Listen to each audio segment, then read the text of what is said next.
Vamos à palavra de Deus, amados. Hoje teremos a ceia. Eu quero compartilhar com os irmãos algumas coisas que realmente marcam a nossa vida.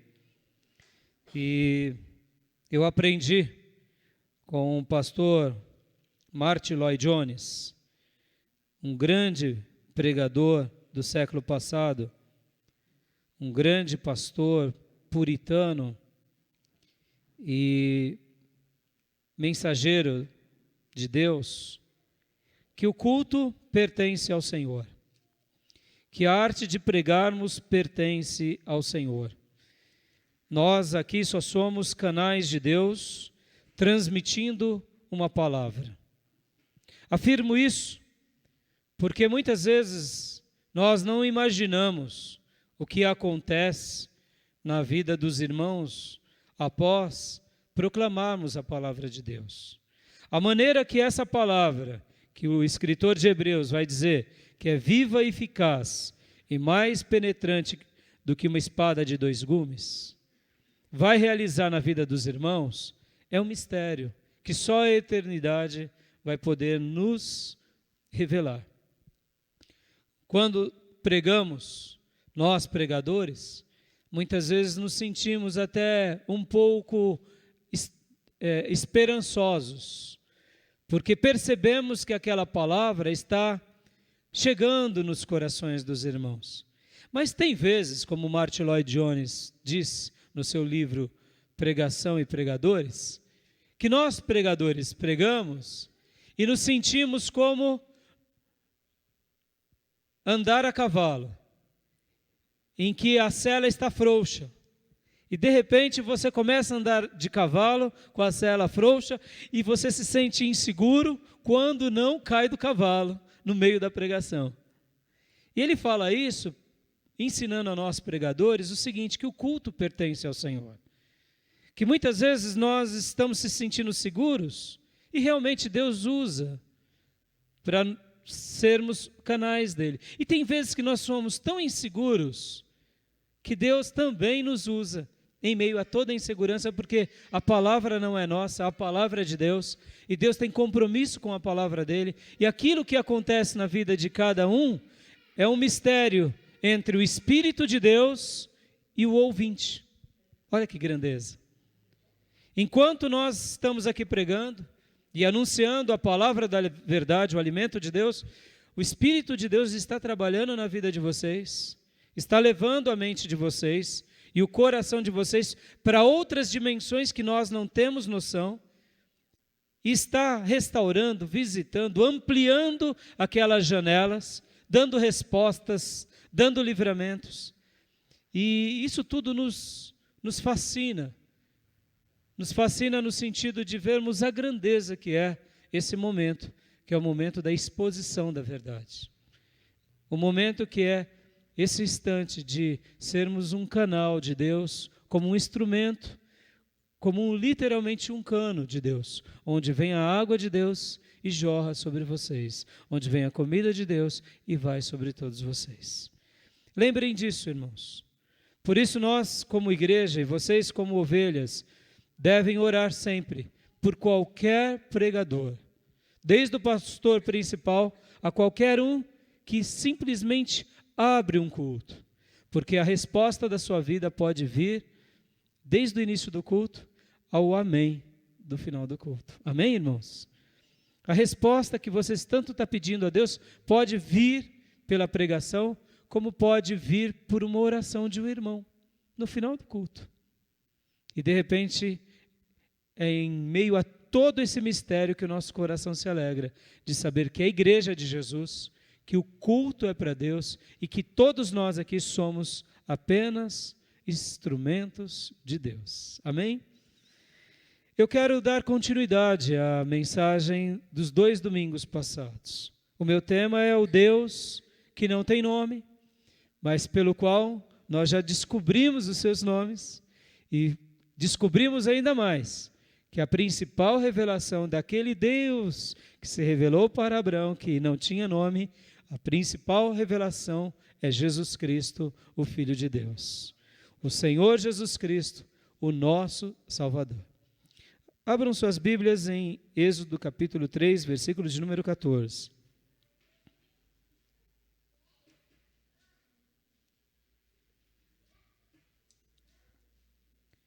Disse Deus a Moisés: Eu sou o que sou. Disse mais: Assim dirás os filhos de Israel: Eu sou, me enviou a vós outros. Amém. Vamos orar. Amado Deus, nos colocamos mais uma vez na Tua presença e te pedimos, Senhor, por meio da Tua palavra, por meio do Teu Filho Jesus, fala aos nossos corações. Ministra a Tua palavra ao mais profundo do nosso ser. Ministra a Tua palavra à nossa mente, ao nosso coração, aos nossos sentidos. E se for do Teu agrado e do Teu querer, visita-nos em nossas emoções, em nossos sentimentos, para que possamos, Senhor, aprender ainda mais de Ti, para que possamos, ó Deus, viver aquilo que o Senhor deseja e quer realizar através de nós. É no nome de Jesus que eu te agradeço e peço a Tua bênção nessa noite, noite em que estaremos realizando mais uma ceia, a ceia da nova aliança, no nome santo e bendito de Jesus Cristo. Amém. Eu concluí essa semana uma leitura no livro de Jó. E o livro de Jó é um livro magnífico, porque, segundo alguns autores, ele também foi escrito por Moisés. Possivelmente, o escritor de Jó é Moisés. E Jó deve ter vivido, de fato, entre os períodos de Abraão até Moisés. Em algum desses momentos, desses 450 anos, existiu essa figura. É um livro chamado poético, porque além de ter uma narrativa dando algum detalhamento quase que como um livro profético, mas logo depois do capítulo 3, ele passa a ter um discurso poético. Por isso que ele está perto ali de Salmos. Mas, cronologicamente falando, ele era um livro para estar do lado do Pentateuco, dos primeiros 5 livros de Moisés. Gênesis, Êxodo, Levítico, Números, Deuteronômio, Jó. Era para ser assim. Como a nossa Bíblia ela é dividida, não de forma cronológica, mas por temas. Primeiro vem os livros, que são os livros de Moisés. Depois vem os livros que são chamados livros históricos, que fala a narrativa do povo de Deus, cronológico, que vem a linhagem dos reis. Aí depois vem então os livros poéticos, que seriam os livros de Salmo, Provérbios, Cantares, Salomão. E depois vem os livros proféticos.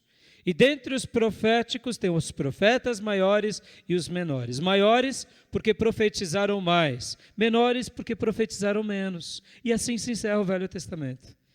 Então muitas vezes você está lendo um livro, por exemplo, como Jó, e por que afirmamos que ele é do período entre Abraão até Moisés? Porque depois de Moisés, o sacerdote é que fazia o sacrifício. Era o sacerdote no tabernáculo que fazia o sacrifício e depois o sacerdote no templo. Mas Jó, ele era o sacerdote da casa e ele fazia o sacrifício pelo lar. Ele era aquele paizão que, ao ver os filhos fazer algumas besteirinhas, ele fazia uma reunião e falava: filhos, vamos para o cultinho do lar. E pegava um animal e fazia um culto e falava: quem sabe alguns dos meus filhos pensou em seu coração algo que desagradasse a Deus. Então eu, como cabeça do lar, homens, Você responde pelo seu lar, se posicione como sacerdote do lar. Somos de uma cultura onde muitas vezes o feminismo toma a frente daquilo que deveria ser. Não estou sendo machista, estou sendo bíblico. Assim como a mulher ela é de um sexo mais frágil, ela precisa ser, eu diria, protegida, o homem precisa ser honrado. E é por isso que a descrição bíblica vai dizer: maridos, amem as mulheres e mulheres, obedeçam os maridos. A mulher, ela tem na sua essência um desejo de proteção. Ela precisa de um pai que a proteja e depois de um homem que a proteja. E você deve ser esse homem, amém? Você deve ser o protetor da sua casa. Mesmo morrendo de medo de situações, você deve não demonstrar e falar assim: não, eu dou um jeito, bem, pode ficar tranquila. É verdade. Porque tem vezes que a gente que não é treinado, como alguns irmãos aqui que são da polícia, são treinados para situações de medo. Quem é policial sabe disso. Ele é treinado a enfrentar o medo. E quem não é treinado para enfrentar o medo, varão, enfrente mesmo assim com medo e tudo, entendeu? Não vai gritar: manhê! Gritou manhê, já era, filho. Já era casamento, já era. Você tem que engolir o medo e falar: fica tranquilo, amor. Fica tranquilo, filhos. É isso, entendeu, homens? A mulher quer isso no homem. Quer ou não quer, irmãs? Ah, viu uma barata? A mulher sai e mata a barata e o homem em cima da cadeira? Não existe isso. Irmãos, pelo amor de Deus, começa a fazer um estágio matando barata. Pelo amor de Deus. Não é revelação? É revelação? É revelação, então. Meu Deus.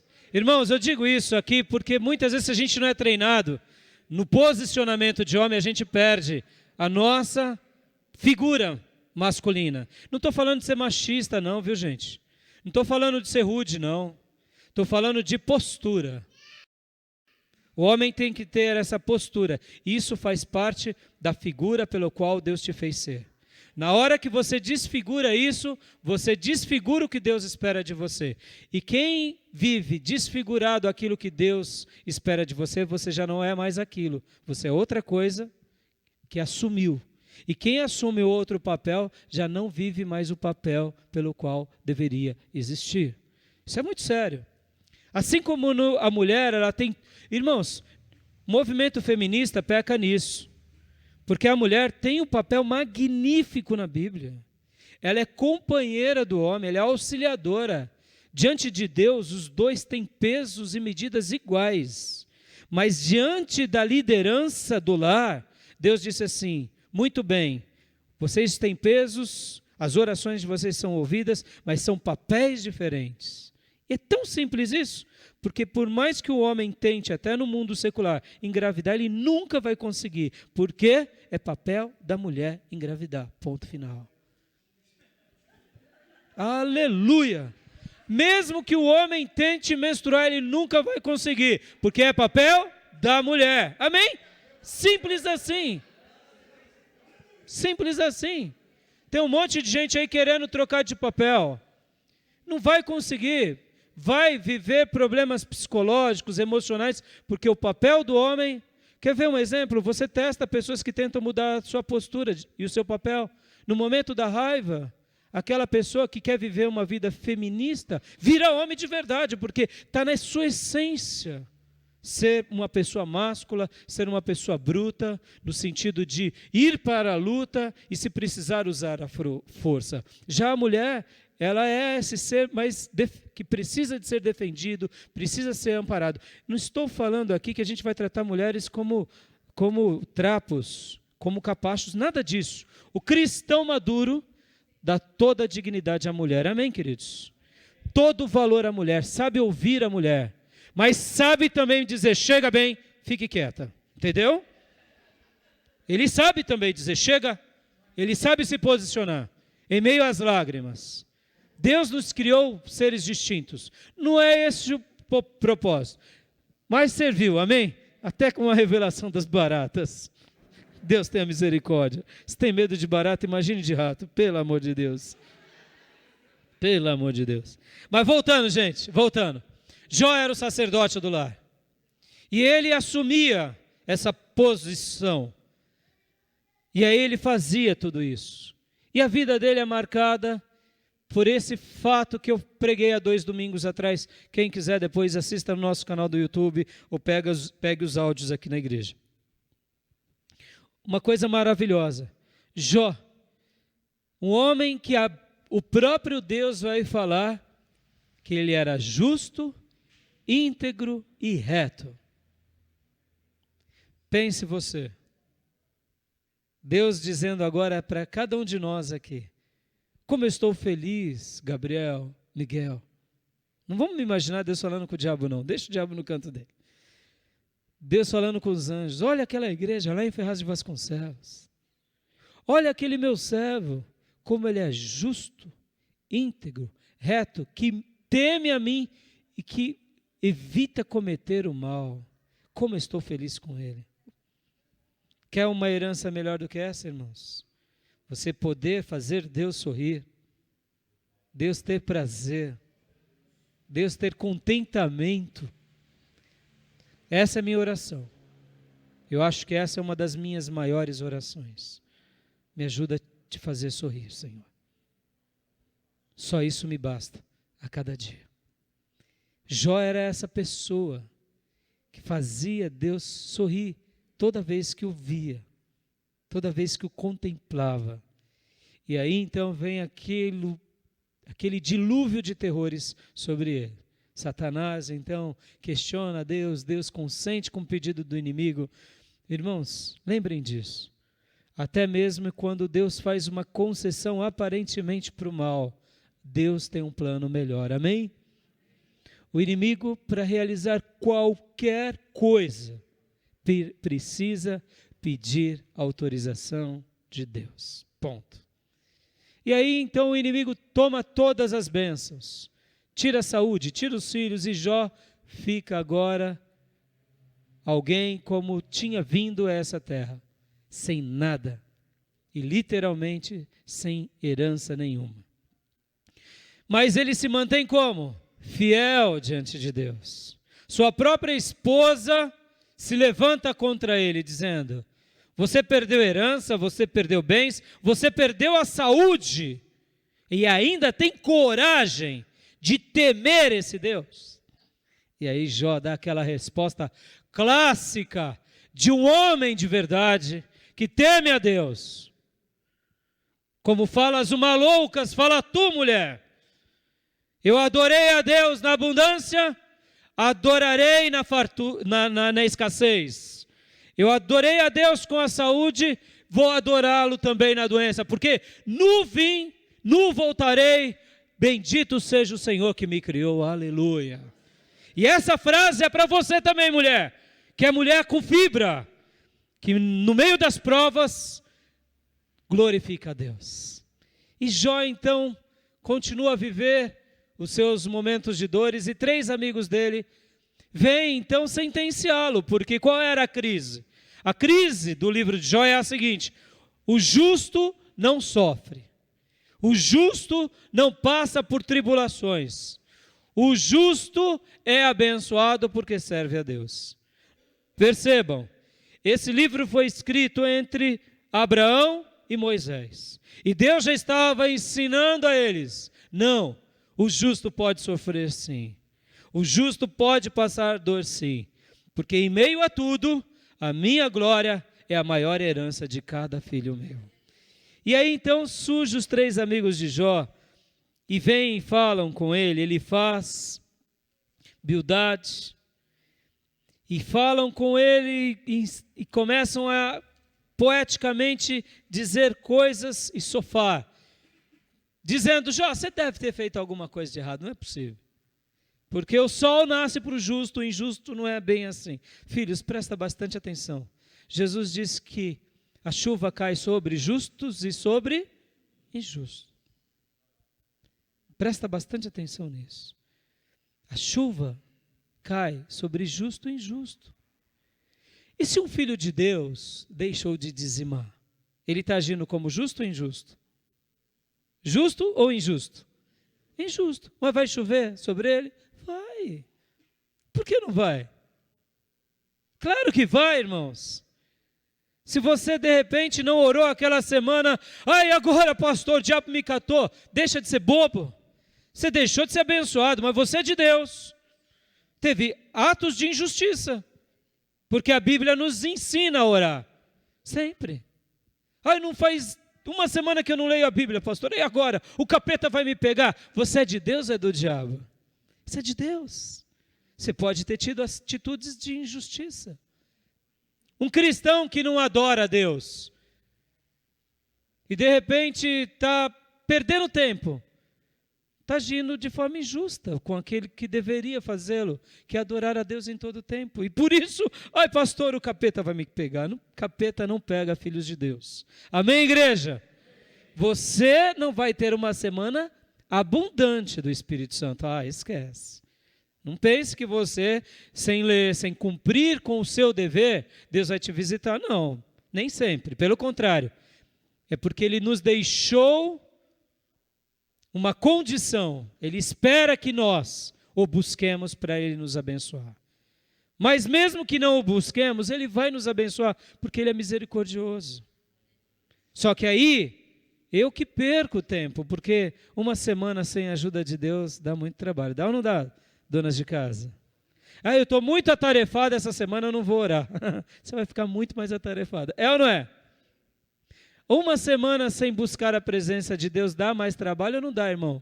Na condução, com o chefe. Dá ou não dá? Parece que os capetas saem da terra. Sai, brota. Mas não é que eles não brotam quando você está orando. É que quando você está orando, você está sensível ao Espírito Santo. Vem um capeta, você fala, está amarrado. O capetódromo, sabe medidor de capeta? Está afiadinho. Você sabe onde tem capeta. Você fala, opa, aqui tem coisa do capeta. Estou fora. Quando você está fraco, você não percebe. Seu capetódromo, não sei como que tem. Um professor meu na pós dizia isso, capetódromo, né? É sensibilidade para capeta. Você liga, você percebe, você está com comunhão com Deus, você nota isso. É ou não é, gente? Você está com comunhão com Deus, chega alguém e você fala, meu, essa pessoa aí veio cheirando enxofre, peraí. É ou não é? Não é assim, amados? Agora, se você está na carne, você não percebe. E depois cai no engodo do enxofre, já era. A semana sofre, os negócios. Por quê? Porque o inimigo ele sempre virá para nos matar, roubar ou destruir. Tirar, arrancar a nossa paz. E aí a gente então, não é que a chuva vai deixar de cair, mas é que nós vamos deixar de nadar nas correntezas do Espírito. Essa é a diferença. A chuva cai sobre justos e injustos. Mas quando os filhos de Deus agem de formas injustas, Deus vai derramar chuva. Mas é óbvio que você não vai nadar nos oceanos do Espírito. Por isso, compete a mim e a você nadar. E os amigos de Jó achavam que Jó estava em pecado por isso. E aí vem Deus e ensina nesse livro. Não, o justo sofre, mas ele sofre na minha presença. O justo padece, mas os meus olhos estão sobre eles. Os justos derramam lágrimas, mas eu as enxugo todas elas. E Jó também, aqui no seu momento de dor, errou também. Errou. Como, pastor, ele errou? Ele se sentia justo demais, até diante de Deus. Sabe aquela síndrome de eu sou bom demais? Eu posso tudo? E quando a casa cai, você não sabe administrar isso muito bem? Foi o dilema de Jó. E Jó, de fato, irmãos, Jó, de fato, era alguém que onde chegava era admirado, era contemplado. Então, quando essa desgraça vem sobre ele, em que ele perde tudo, e perde principalmente os filhos, vem a esposa dele e o joga para baixo. E vem os 3 amigos que seriam como 3 grandes conselheiros e o jogam para baixo, aí ele desmorona. Mas ele desmorona errando em palavras, mas jamais negando a Deus. E no meio de toda essa discussão poética maravilhosa e bendita, surge uma figura muito linda, que é um jovem chamado Eliú. Eliú. E acontece algo muito lindo com esse jovem. Porque esse jovem, cheio do Espírito Santo de Deus, vai a Jó e fala assim no capítulo 32 de Jó. O eu sou o que sou aparece para esse Eliú e usa-o poderosamente.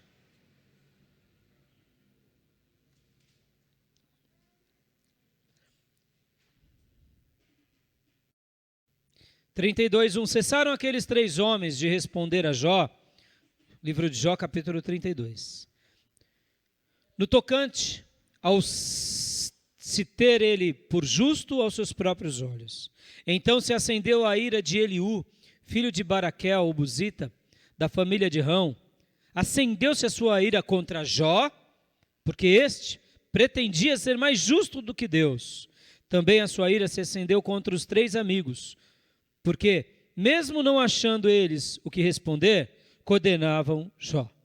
Esse Eliú, vendo aquela cena ali, de um homem que sofre, e que tenta se auto-justificar, e sempre ter uma resposta, até acima de Deus, e vendo os 3 amigos, não tinham que condenar Jó, mas condenando, ele se indigna.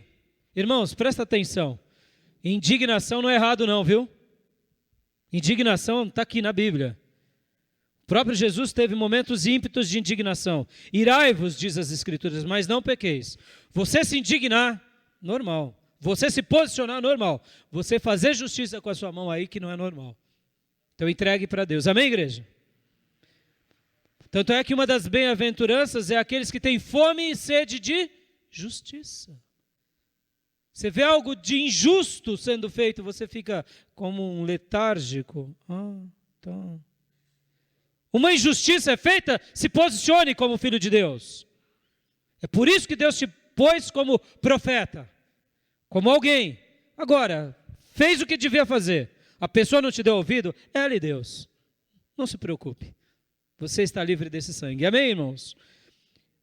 E esse garoto, ele ficou indignado. Versículo 4. Eliú, porém, esperava para falar a Jó, pois eles eram de mais idade do que ele. Vendo Eliú que Jó não havia resposta na boca daqueles 3 homens, a sua ira se acendeu. Disse Eliú, filho de Baraquel, o Buzita, eu sou de menor idade, e vós sois idosos.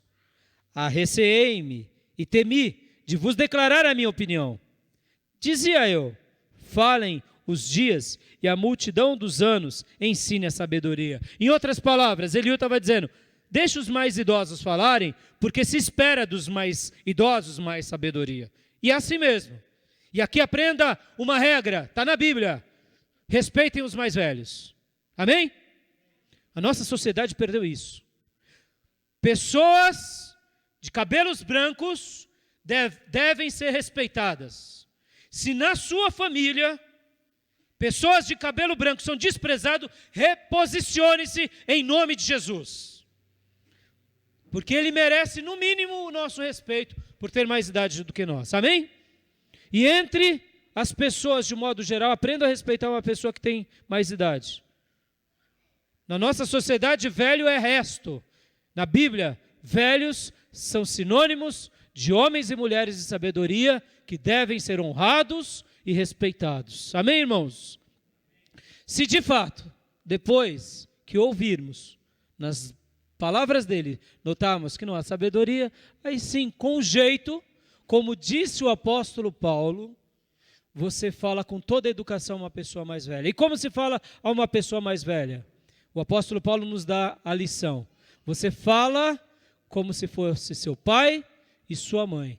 Pressupondo que do seu pai e de sua mãe você respeita, tá bom? Porque muitas vezes não respeita papai nem mamãe e vai respeitar outro. Mas é um princípio bíblico.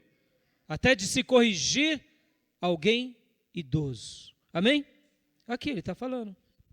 Só que ele notou que esses homens estavam indo para excessos. E aqui no versículo 8 ele vem e diz: na verdade há um espírito no homem, e o sopro do Todo-Poderoso o faz sábio. E o de mais idade não é que são os mais sábios, nem os velhos, os que entendem o que é reto. Pelo que eu digo, dai-me ouvidos, e eu também declararei minha opinião. E aqui ele passa a falar a Jó, e passa a falar aos 3 amigos de Jó. Capítulo 33, versículo 4. O Espírito de Deus me fez, e o sopro do Todo-Poderoso me dá vida. E ele vai repreendendo Jó. E ele vai chamando a atenção de Jó. E agora prestem atenção do que acontece no capítulo de número 38. Olha o que acontece. Estou falando tudo isso para chegar aqui no 38. Depois disto, o Senhor, do meio de um redemoinho, respondeu a Jó. O Senhor, o mesmo texto que usamos para ler Êxodo 3,14, Êxodo 6.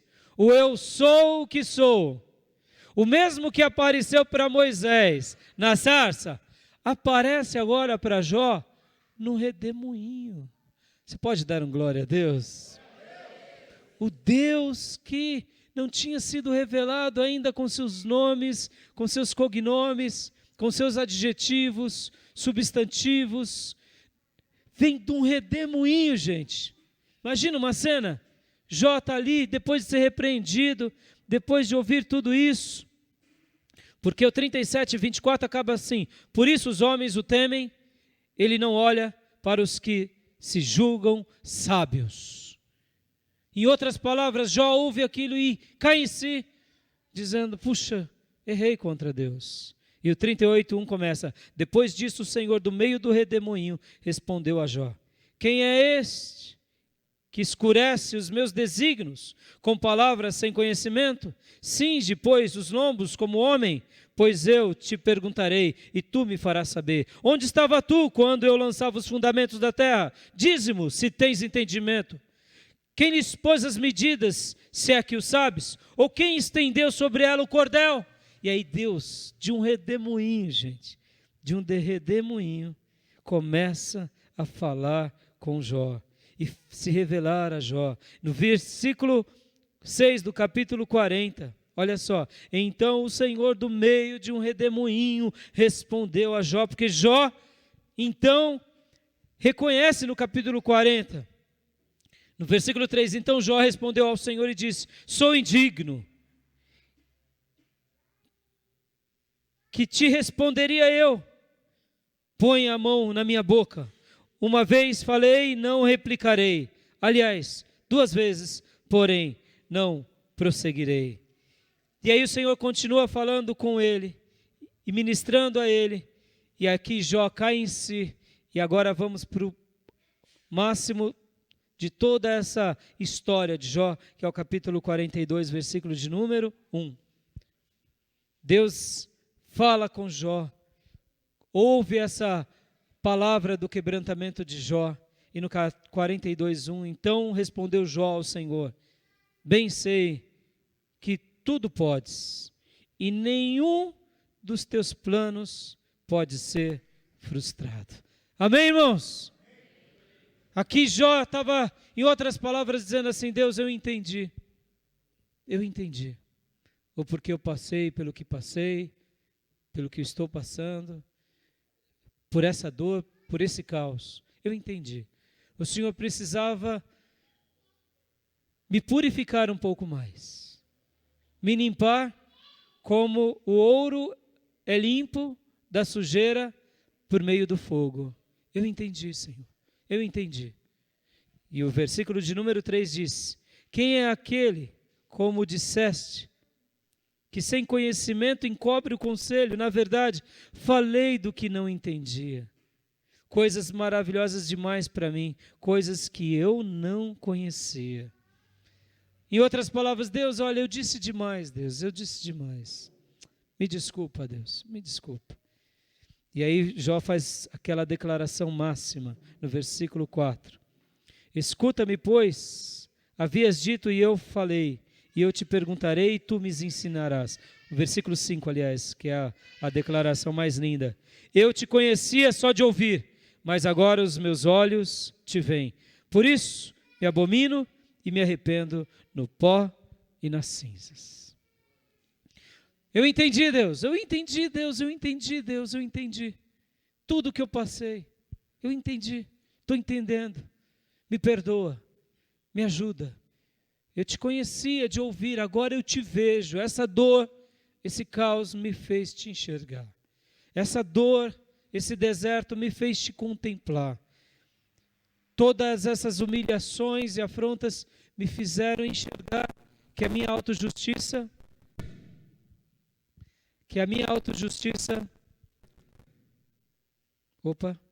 não podem realizar mais nada em mim. Fiquem aí, por gentileza. E aqui no versículo 7, tendo o Senhor falado estas palavras a Jó, o Senhor disse também a Elifaz, o temanita: a minha ira se acendeu contra ti e contra os teus 2 amigos, porque não disseste de mim o que era reto, como o meu servo Jó. Tomai, pois, 7 novilhos e carneiros, e ide ao meu servo Jó, e oferecei holocaustos por vós. O meu servo Jó orará por vós, porque dele aceitarei a intercessão, para que eu não vos trate segundo a vossa loucura, porque vós não disseste de mim o que era reto, como o meu servo Jó. Presta atenção. Deus repreende Jó. Presta atenção. Deus repreende Jó, e Jó aceita a repreensão. Deus repreende por meio de Eliú, os 3 amigos, e eles continuam em si mesmados. Estou na minha razão. E agora Deus vem para Jó e diz: Jó, ore pelos seus amigos. E vem para Elifaz, que possivelmente dos 3 era o cabeça, e diz: olha, vocês falaram loucura do meu servo Jó. Disseram palavras minhas que não eram palavras minhas. Eu não... Seria bom.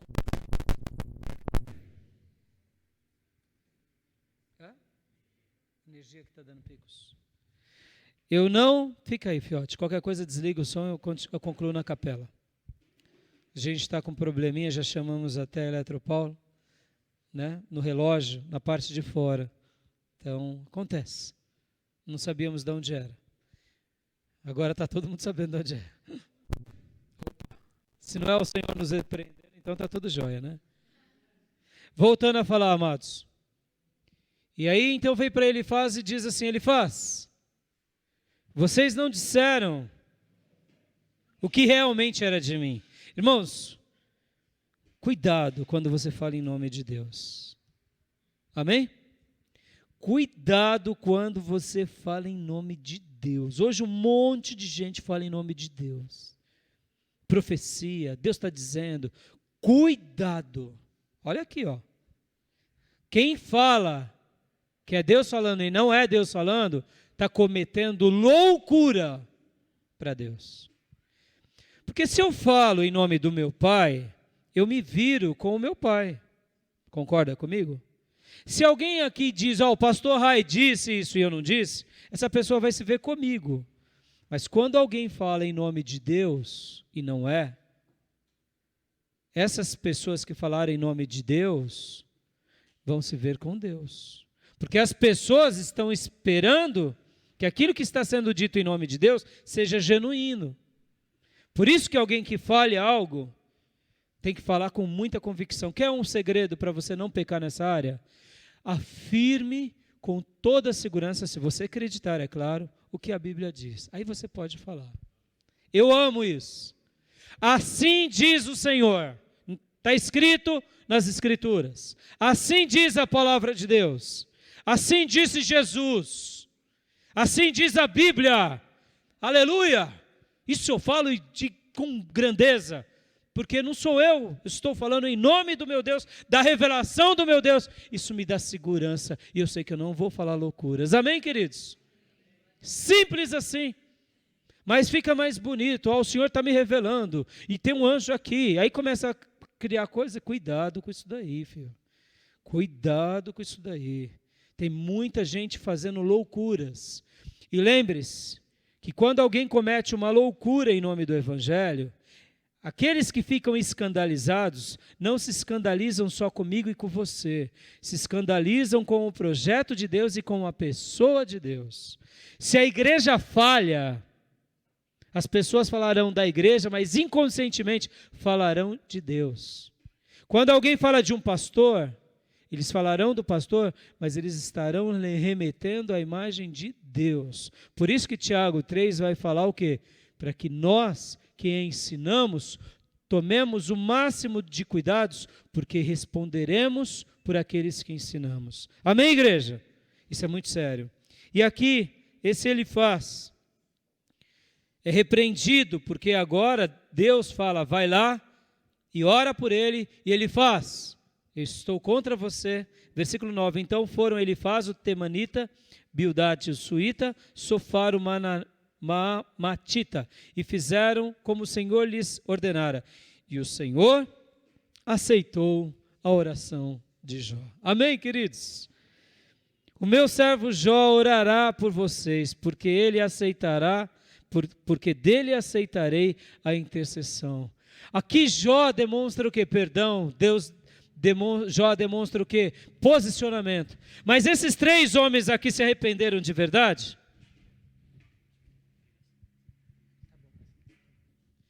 Eles aceitaram aqui, de fato, eles pediram perdão de verdade ou não? Claro, eles trouxeram sacrifício, eles cumpriram. E aqui Jó então perdoa e libera. E aqui vem o que Deus realizou no final da vida de Jó. Eu tinha mais para falar, mas vamos concluir aqui que a gente vai para a ceia. Eu queria ir para o Novo Testamento agora, mas vou concluir aqui. Mudou o Senhor a sorte de Jó, versículo 10, quando este orava pelos seus amigos, e o Senhor deu-lhe em dobro de tudo o que antes possuía. Quando Jó libera perdão àqueles 3 amigos, quando Jó se posiciona como intercessor, como um sacerdote do próximo, Deus milagrosamente restaura a sorte dele. E aqui, então, Deus deu para Jó tudo em dobro. Versículo 12. Assim abençoou o Senhor o último estado de Jó, mais do que o primeiro. Versículo 15. Em toda a terra não se achavam mulheres tão formosas como as filhas de Jó. E seu pai lhes deu herança entre os seus irmãos. Depois disso viveu Jó 140 anos e viu a seus filhos e ao filho de seus filhos até a 4ª geração. Em outras palavras, ele viveu depois daquele caos mais 80 anos. Possivelmente, ele tinha 60 anos quando ficou com aquela doença. Aproximadamente, uma geração, uma média de 20 anos.